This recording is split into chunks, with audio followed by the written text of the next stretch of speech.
Hey, what is up everyone? Welcome back to our YouTube channel. So for today's video, I'm going to teach you how you can easily upload bank statement in Zoho Books.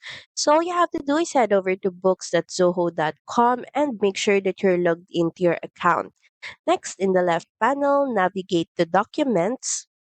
Start by checking the I agree to terms and conditions, then enable auto scan.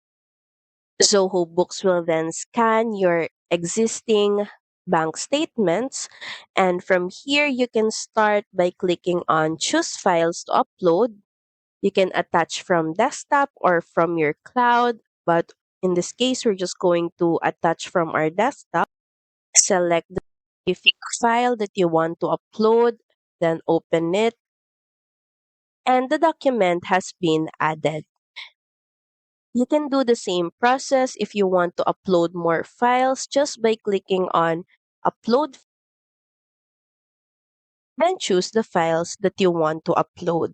So that's pretty much it. Thank you very much for watching this video. I hope that you find this video helpful. And if you do, please don't forget to like, share, and subscribe to the channel. And I will see you again on the next one. Bye!